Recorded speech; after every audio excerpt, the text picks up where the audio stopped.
Okay, let's call to order the Village Council work session for May 27th, 2025. We have 3 items under the category of general business. And the first item deals with reviewing upcoming advisory board vacancies, which is an important topic as we have in the past discussed public involvement in our community, and one of the best ways to serve is being on some sort of advisory board or committee if you're not among the 5 elected council members. So, Doug, I appreciate your chart here. I have one, you got to just explain a little bit on the asterisks to me. So I think I guessed right, but I want to hear what you say. Well, you thank me, but we should be thanking Shannon for this chart. So Well, she's Shannon, the one thank that tracks all these committee members. But yes, Shannon's done a great job. So here is the planning and zoning board and board of adjustments. So I guess I will focus your attention to the term expiration column. So those highlighted in yellow are expiring this summer. We do have Carol. She is eligible for renewal. We haven't necessarily confirmed that because it's still a few months off, but she may be interested in the renewal of that, re-upping on her term. Who's that second name you just mentioned? Just Carol Henry. Oh, Carol Henry, right, yes. Yeah. Representative. Yeah. Yep. Sonia is expiring at the end of June. This is her final term that she's eligible for, so we do need to fill that position. And then Tom Schroeder is also expiring end of July, but he is also eligible for a reappointment if he's interested. Did you say Carol's interested also? I haven't spoke to her about it yet. Okay. Because it's still a couple months off. Okay, well, once we know she is, we can not worry about it. Go ahead. We have advertised for these vacancies on Facebook and our website. So we have, I believe, 9 people that we're interviewing for planning and zoning. And is Jimmy Duncan, maybe doesn't want me saying this in public, but I think he is moving, and so he'll be stepping down. He is, yes, he told me that. So we will have 2 positions, and we're interviewing 9 people for those 2. We had a half-page ad in the paper, too, as I recall. Yes. The other day. The pilot, I saw. That's the first time I've seen that. That's a good one. Well, it worked because we got a lot of interest. Yeah. Great. Great. It's good. Okay, so there's, out of 9, we hope to find 2 candidates, is basically the rule of thumb here. Yeah, I think so. And then from those 9, if Carol and or Tom doesn't want to renew, hopefully there's an additional candidate. Yeah. And we're still getting people applying, so there might be more on top of that. And I see we have 2 more in January of 26, so. Yep. All right, so that's P&Z. Historic preservation, we have 1 that's expiring, Richard Vincent. So his term ends in end of July. And we have 4 people that we're interviewing for that 1 position. So then if we hire or promote someone who's a member to be the chair, if any of them happen to be applying, then we would have to also backfill that, wouldn't we? Because we're not hiring someone per se to be a new chair. Am I right there? Right. We appoint the chair. Yeah. So does the council appoint the chair, or does the HPC? No, the council. I think the council appoints the chair to the HPC. Yeah, I think HPC believe that's typically correct. comes up with a recommendation, someone who is willing to serve, but the ultimate decision is council's. Yeah. Correct. And Shannon's nodding, so. P&Z, NBOA, the council appoints chair. Now, they select a vice chair to fill in when the other persons may not be available. But yeah, so there will be 1 vacancy in that, so we'll look to fill that. And do we have applications many now for that also, or not? Yeah, we have 4 interviews lined up. We have this we changed the total term limit is 6 years. And we changed it to 2-year terms a couple of years ago, which keeps bringing people up more often. It used to be 3 years I'm not exactly sure why we changed, but it works okay as long as the people are willing to go on. To stay on, yeah. It gives them an out every 2 years, so to speak. All right, this next one, the Neighborhood Advisory Committee, is a little more, needs a little more help. So a couple of years ago, we kind of revamped the NAC, and so a lot of the positions were set to expire end of June this year and then end of June next year. So we have quite a few, and so we're trying to find people interested. Most of these can renew and be reappointed. However, there's also a few that we haven't seen attend meetings in a long time, so they don't seem to be interested and probably will not be wanting to renew. To the extent that these communities have either HOAs or community associations of some nature, like number 6, we can reach out to that association and Yeah, I think all of those, we do have someone kind of lined up. Those are the easy ones to fill. It's all the other ones that Yeah, the have a Tom, little more the difficulty. Pinewald one is, he's moving, yes. yeah, he's gone. He's in Montana, so. Yeah, and I think they officially made their next reappointment for it, so we will be at council's next meeting appointing him to be on the NAC.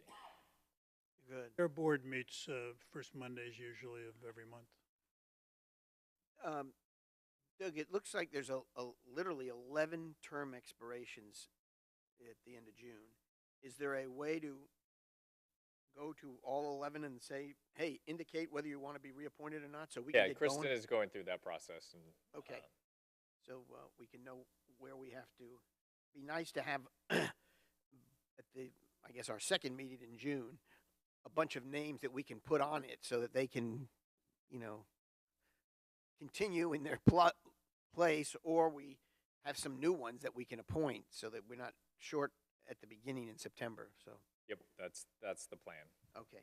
And for CCNC, is there alternate not likely to step up, or I can certainly call them? Who is, no, we have someone from CCNC who done, wasn't there someone there Greg last from was- CCNC? Yeah. There was. Johnson is the What's the one? alternate. Greg Johnson's the alternate. I think that's who it is. I think that's who's been coming, Greg Johnson. He has been attending. I'm happy to see if he wants to. I'll have Kristen confirm with him. I'm not really sure why that one's blank, but yeah, we'll have her work with Okay, him. thank you. And the others just remain, these have been tough to fill. The Pinehurst South, well, we've got 2 Pinehurst Souths. We've got, Yeah, Pinehurst South has very little, no, I understand, but Yeah, one says Pinehurst South, Jackson, Hamlet.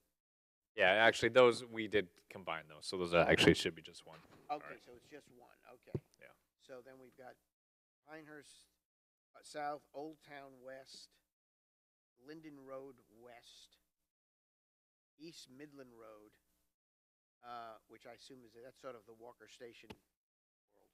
Yes. So anybody who's listening, we have Neighborhood Advisory Committee slots in Walker Station, in Pinehurst South, in Linden Road West, in Old Town West. So please step up.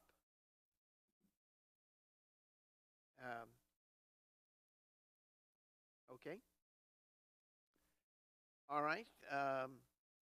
And the last one, the bicycle and pedestrian, the way I read this is that Mr. Sale can be reappointed if he'd like to. Is that correct? That's correct. I'm assuming he will. He's very involved, so I would assume so. Yeah. Okay, great. Well, we can verify that one.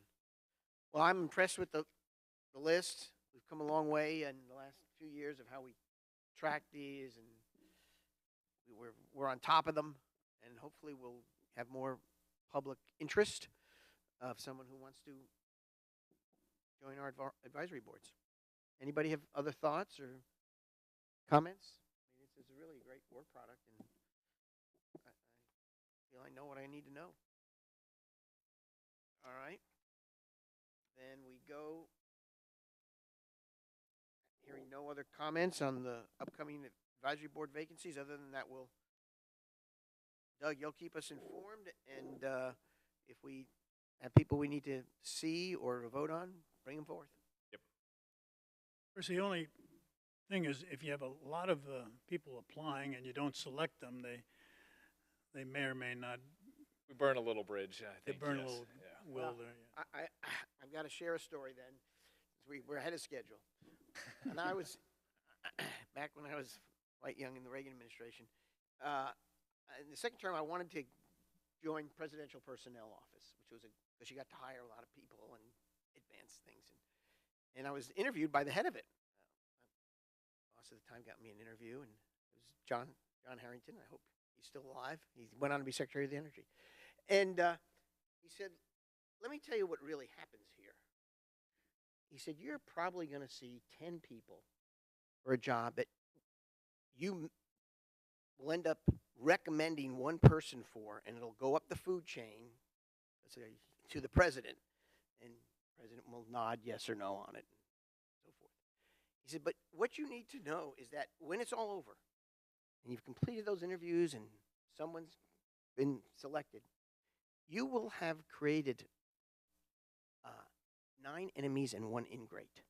So I've always never forgot that as about the selection process for positions like this. So But we don't publicize the list, do we, No. to each of the applicants? Okay. no, it's no, they didn't back then in the White House either. Okay, anyway, it's one of my favorite stories that I learned a lot about. All right, review status of the Chincoquin Magnolia Road intersection and stormwater improvement project.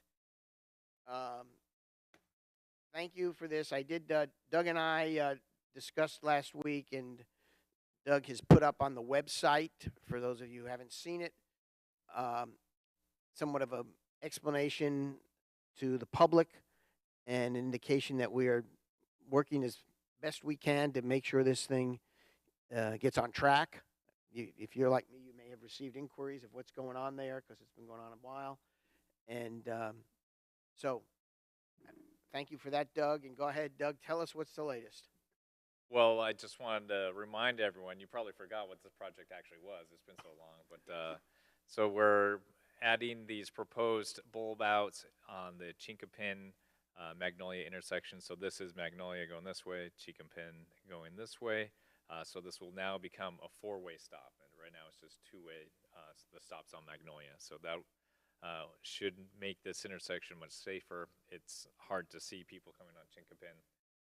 So that was the goal to start with. And then this is running down Magnolia. This is Market Street right here. So there's stormwater improvements, and we're adding this curb and gutter along the sidewalk here. So that's the proposed project. They got bid out. They intended to start in January. We didn't see much happen for months and months. Actually, the mayor had helped us, and we got a little traction with them. Then last week they were out digging, and they ran into some utility issues. Brightspeed was actually out there today, and they were able to confirm where their areas were, so I think we cleared that up. So now it's back onto the contractor to get the work going and moving. They do have, their deadline is June 5th. They will probably ask for an extension based on some of the utilities delay, which we will probably extend to them.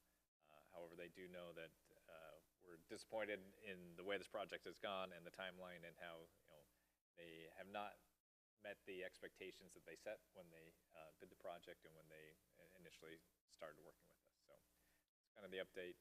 Any specific questions? 2 questions. On the right-hand side here on Magnolia Road at the end where the crosswalk is indicated, is that before or after Community Road? I'm trying to understand where the cutoff is for the I think construction. that is community. It is community, okay. And secondly, what, excuse me, what are the lessons learned from this so that when the next public contracting thing that people will be watching,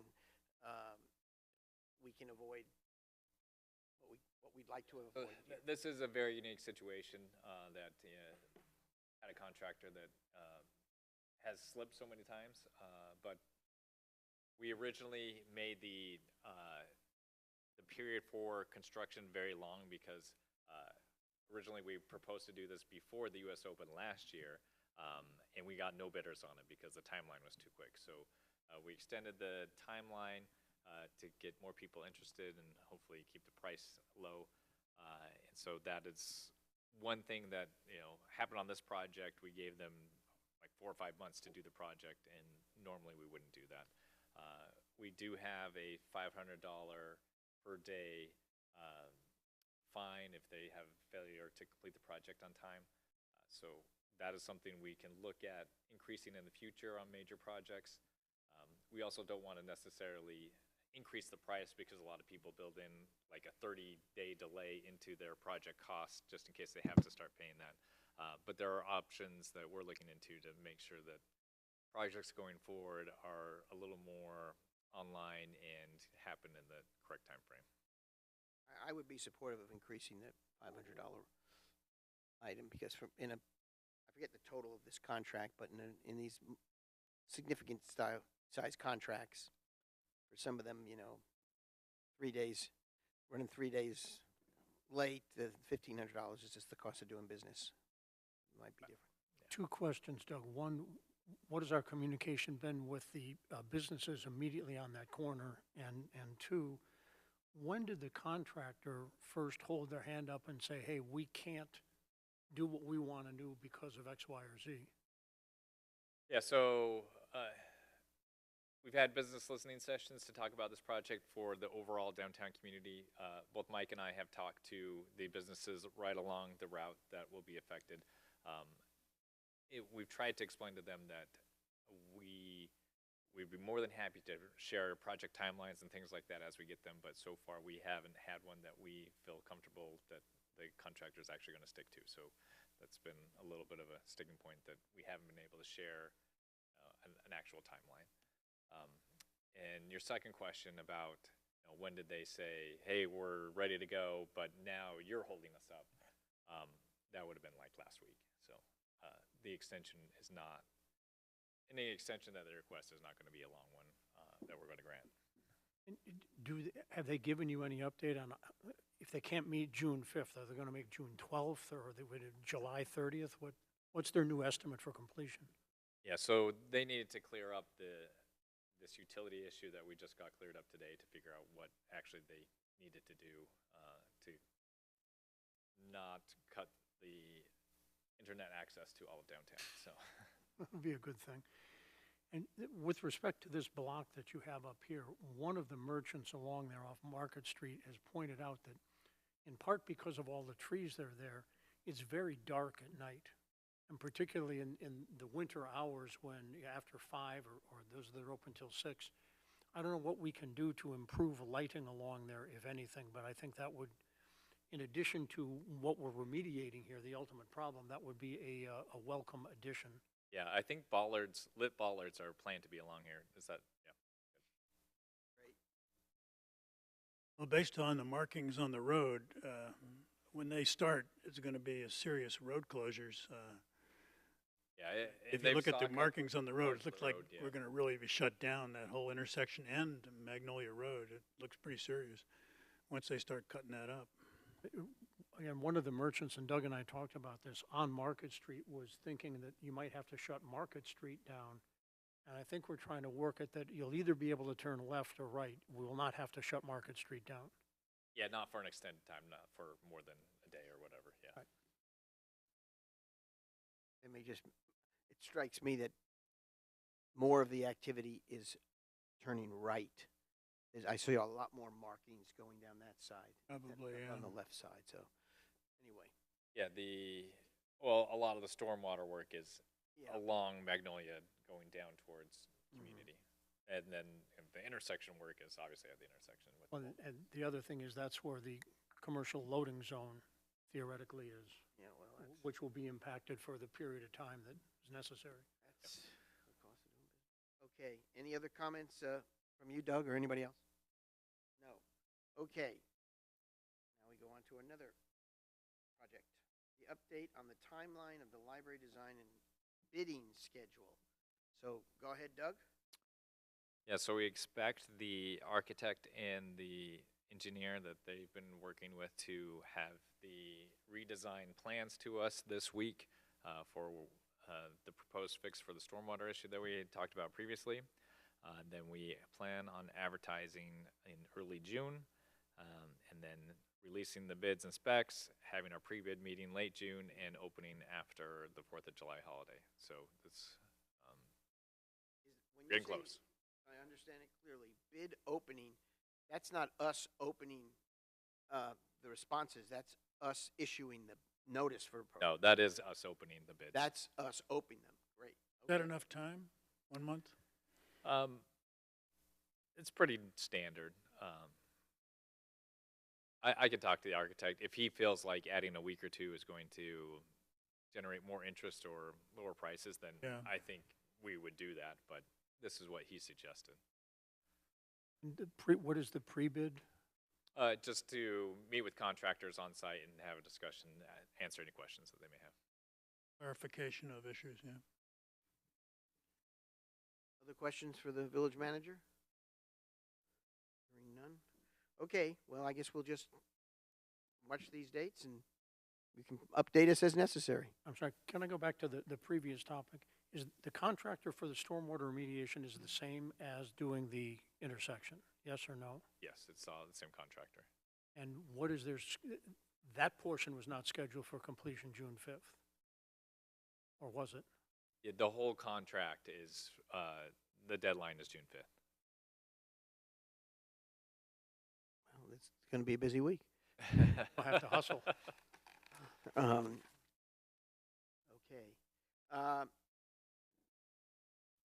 Is there any other items we want to take up before we entertain a motion to adjourn? I'll start with Dr. Morgan. None, thank you. Mr. Taylor. All set.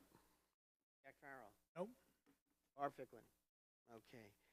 Doug, on the next meeting, aside from closing out the budget issue formally, do we, what in particular is there planned to be on right now? Anything? Certainly adopting the budget. Maybe we can handle the deer fence issue. And maybe will be some appointments for those advisory boards. Okay. We'll see how the interviews go. Final information on the comp plan, comp review rather? We could do that as well. You think you'll have it by then? Yeah, right. All right, what are you looking for exactly? Recommendation. The final recommendations from, What the study looked at and what the conclusion was, and any impact on the budget that has not already been reflected. All right, the comprehensive plan, like no, the compensation. Okay, All right. thank you. All right, that's why you were, all right, we got it. What are you talking about? Poor phraseology on my part, I apologize. Yeah. Yeah. So the consultant will actually be here the second meeting in June. Okay, Okay. I had two items to just check on. One was, I know we talked about having a session, a meeting on the website and analytics of the website. I don't know if it's ready for June the first meeting in June or the second meeting in June, but whatever works. I don't want to force the issue. I'd rather just get a comprehensive report. I guess that's from our communications person. And the same with the newsletter. Will the newsletter go out soon? Or? It was so the graphic designer was supposed to give us the draft today to look at. So that should be quick. The other thing that will be on for the next meeting is the property that is up for auction. Ah, yes. That actually we're holding a special meeting at 4. Oh, that's right. That's the pre-meeting that Carlton set up. Yeah.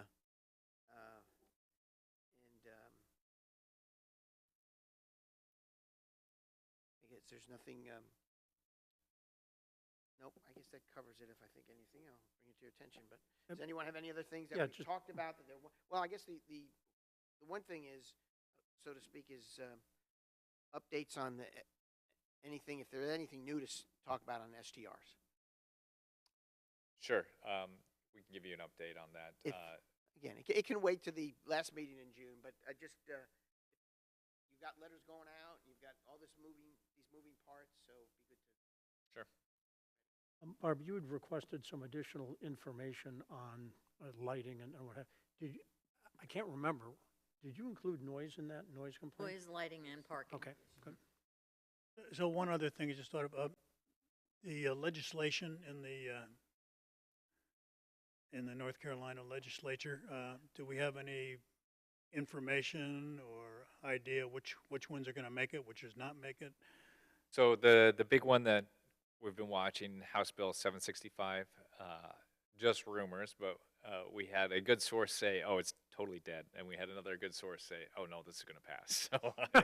So, Both good sources. I had a good source say it's on life support, and I didn't have anyone say it's going to pass. I said they all know. The person said they all know they've got to do something with it, and there's too many people complaining about something in that. How about the downzoning, That's that part of it. passed? Previously, Repealing the part of 362, 382 that Yes. became law. That's what we talk. That's the 365 or year's- 765 bill, whatever it is. No, 382 was a Senate That bill was last year. That became law. Vetoed, became law, and it's supposedly they want to go and revisit those sections not having to do with Western and- North Carolina. right, there was a bill that is still out there that would fix all those problems that they created.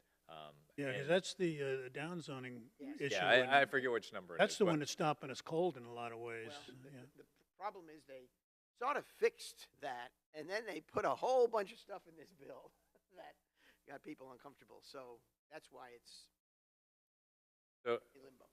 Our PDO rewrite is kind of hanging on some of these issues. yeah, it definitely is, especially that whole downzoning thing. So I can provide an update. I'll look up this week and put it in the weekly report. Okay, great, thank you. I can lend us some news on the ETJ issue. Remember last time we spoke, the provision dealing with what was going to be to eliminate ETJs across the state was changed to eliminating it for counties with under $50,000 or $70,000 or less after a couple of years. I was told that when that passed the Senate, they stripped out the entire ETJ portion of it. So, and I got that from someone who's a lobbyist up there. So I didn't check it on my own, but if that's the case, that's what it My is. understanding, I don't think there's an ETJ elimination bill that's currently active moving Right. forward. So that would make sense there. Okay. All righty. Anything else? We go to the order? All right. Entertain a motion. I move to adjourn the work session. Second. A motion is second. All those in favor say aye. Aye. Okay, let's go meet at Maria's for enchiladas. And everybody's invited.